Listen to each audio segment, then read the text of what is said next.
Les collectes naturalistes. Le voyage aux terres australes débute en 1800.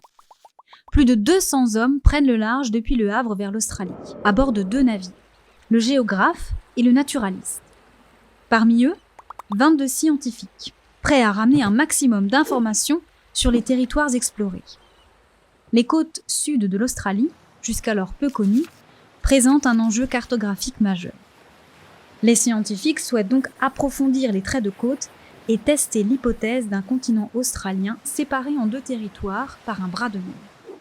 L'appareil photo ayant été inventé bien des années plus tard, le dessin représente au moment de l'expédition l'unique moyen de ramener des images.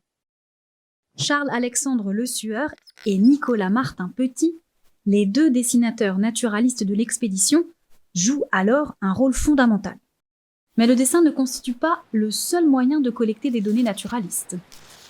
Pour étudier les animaux, les explorateurs ramènent avec eux des animaux vivants. Ils récoltent aussi toutes sortes d'échantillons, des peaux, des squelettes, des griffes, des dents, des spécimens naturalisés ou encore en bocaux. Les insectes qui, une fois capturés, épinglés et séchés, se conservent d'ailleurs relativement bien. La géologie fait aussi partie du voyage, avec quelques échantillons de roches et de minéraux. Pour ce qui est des végétaux, les botanistes confectionnent des herbiers et ramènent à bord plantes et graines en vue de l'acclimatation de certaines espèces. Les explorateurs souhaitent également approfondir la connaissance des peuples vivants sur cette partie du globe, leurs coutumes, habitudes de vie, culture.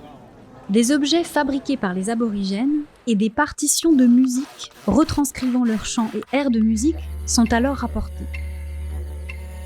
Au final, plus de 100 000 échantillons ont été récoltés lors de cette expédition et plus de 2500 nouvelles espèces ont été décrites.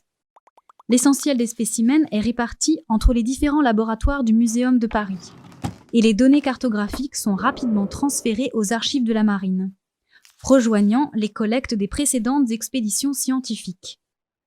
L'immense volume de ces spécimens empêche d'estimer leur valeur au retour même de l'expédition, et leur traitement durera plusieurs années.